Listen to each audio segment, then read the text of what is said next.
Assalamualaikum warahmatullahi wabarakatuh. Perkenalkan, nama saya Amalia Isatul Muna dari Prodi Ekonomi Syariah. Di video ini, saya akan menjelaskan secara singkat materi mata kuliah manajemen siswa, yaitu harta wajib zakat, syarat dan ketentuan-ketentuannya.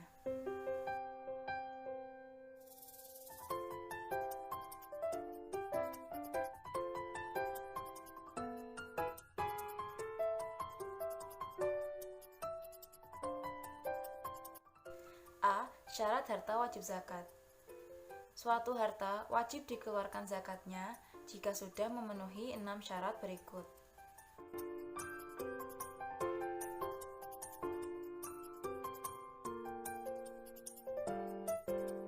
Syarat pertama, milik penuh atau milik sempurna.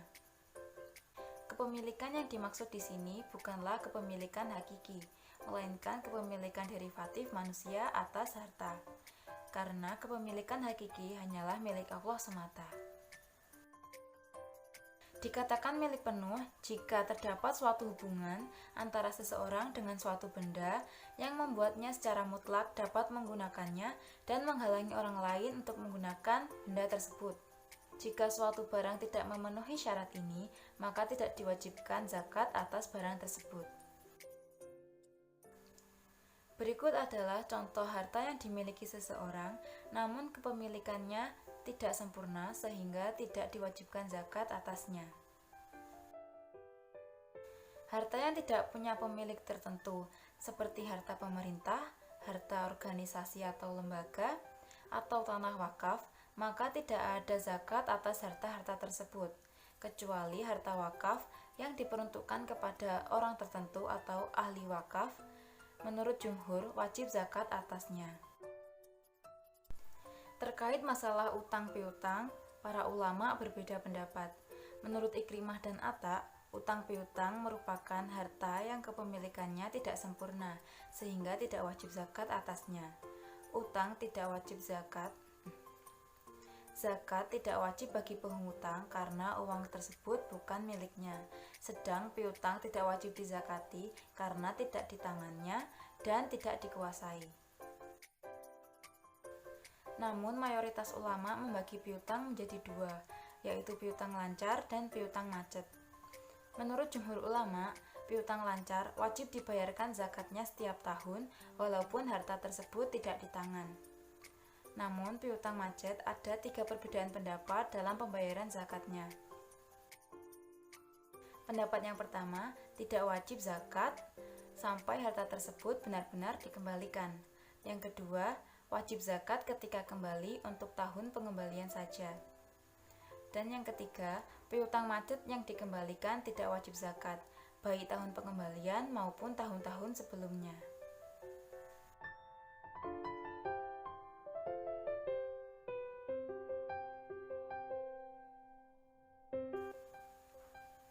Syarat kedua yaitu harta berkembang atau berpotensi berkembang. Maksud kata berkembang atau produktif di sini adalah bahwa harta tersebut secara wataknya bisa diproduktifkan dan dikembangkan melalui perdagangan, penanaman, dan pembiakan. Atau dikatakan harta itu berkembang atau produktif jika dapat menghasilkan pendapatan bagi pemiliknya. Ulama membagi harta berkembang menjadi dua. Yang pertama, harta berkembang secara hakiki, yaitu bertambahnya harta melalui perdagangan atau bertambah karena melahirkan sebagaimana hewan ternak. Dan yang kedua, harta berkembang secara perkiraan. Kemungkinan harta itu bertambah jika disimpan dalam proyek-proyek bisnis tertentu seperti investasi. Harta yang dianggap tidak bisa dikembangkan sehingga tidak termasuk zakat adalah semua harta yang digunakan untuk kebutuhan hidup manusia sehari-hari, seperti rumah tempat tinggal, kendaraan yang digunakan sehari-hari, atau hewan ternak yang digunakan untuk keperluan sehari-hari.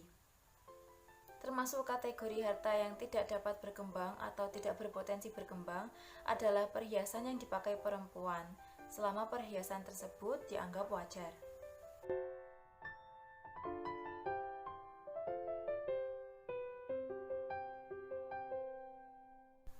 Syarat ketiga yaitu harta mencapai nisab. Nisab adalah batas minimal mulainya suatu harta wajib dizakati. Artinya, suatu harta bila kurang dari batas minimal tersebut tidak wajib dizakati. Artinya, tarif zakat akan dihitung untuk seluruh harta yang sudah senisab, bukan nilai harta di atas nisab saja. Nisab ini diterapkan untuk menjaga agar harta yang dikeluarkan untuk zakat betul-betul melebihi kebutuhan hidup muzaki.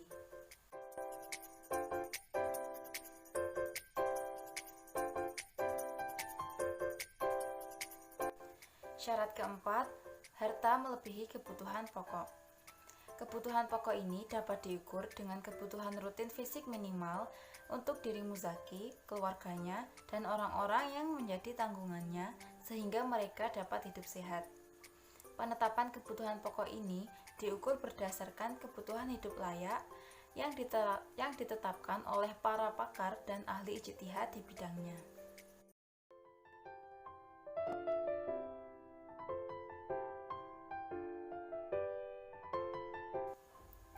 Syarat kelima, harta tersebut bebas dari hutang. Menurut pendapat yang kuat, harta yang wajib dizakati adalah harta yang terbebas dari hutang. Jika pemilik harta tersebut adalah orang yang terlilit hutang, sehingga menghabiskan nisab zakat atau mengurangi harta sehingga tidak mencapai nisab, maka dia tidak wajib membayar zakat. Jika seseorang mempunyai harta yang melebihi nisab dan mempunyai hutang, yang hutang tersebut jika dibayarkan maka hartanya tetap mencapai nisab, maka orang tersebut wajib membayar zakatnya.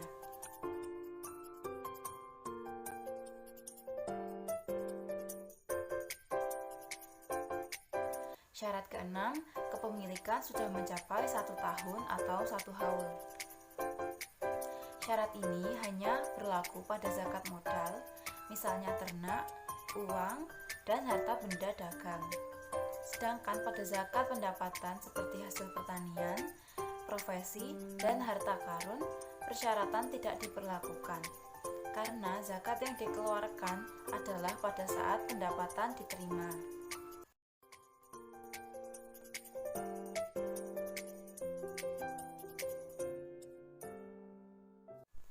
B. Memahami harta objek wajib zakat berdasarkan maqasid al-syariah. Memahami harta yang menjadi objek zakat harus disandarkan pada tujuan pensyariatan zakat itu sendiri. Bagi masyarakat, pemahaman tentang zakat secara tekstualis mengakibatkan zakat tidak bisa berperan dalam kehidupan sosial umat. Semua harta harus ditimbang dengan syarat-syarat harta wajib zakat di atas, tanpa membatasi pada harta-harta yang diterapkan zakat atasnya pada masa Rasulullah SAW. Yusuf Al-Qardawi menjelaskan, banyak kategori zakat harta yang dianggap baru, seperti zakat profesi, harta investasi, dan lain sebagainya.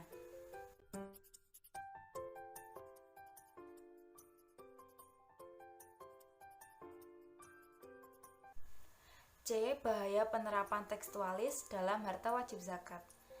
Al-Ghazali dalam bukunya menegaskan bahwa penerapan tekstualis dalam zakat bukan hanya menyebabkan zakat tidak bisa mengemban risalahnya sebagai piranti jaminan sosial dan sarana pengentasan kemiskinan di dunia Islam. Bahkan ini akan menyebabkan kemiskinan yang semakin merajalela di dunia Islam. Para ulama kontemporer pada umumnya menegaskan bahwa memahami hadis tentang harta zakat tidak boleh secara tekstualis. Ulama menegaskan bahwa Al-Quran merupakan tuntunan secara umum yang berlaku sepanjang masa, sedang hadis merupakan operasional dan bentuk praktek dari Al-Quran yang sesuai dengan realitas waktu dan tempat yang ada pada masa Rasulullah. Sumber-sumber penghasilan manusia semakin berkembang. Apa yang ada dalam hadis meliputi pertanian, peternakan, perdagangan, dan penemuan harta terpendam merupakan gambaran dari sumber-sumber penghasilan pada masa klasik. Sementara saat ini, banyak lahir profesi-profesi baru yang penghasilannya tidak kalah dari sumber penghasilan yang klasik.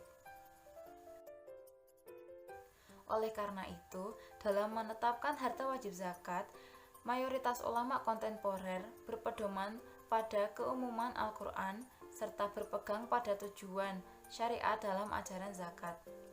Sehingga pada masa kontemporer, harta wajib zakat tidak hanya 5, namun mencakup semua jenis harta yang memenuhi syarat berkembang atau potensi berkembang. Sekian penjelasan saya mengenai materi syarat harta wajib zakat. Terima kasih telah menonton video ini, semoga bermanfaat. Kurang lebihnya saya mohon maaf. Wassalamualaikum warahmatullahi wabarakatuh.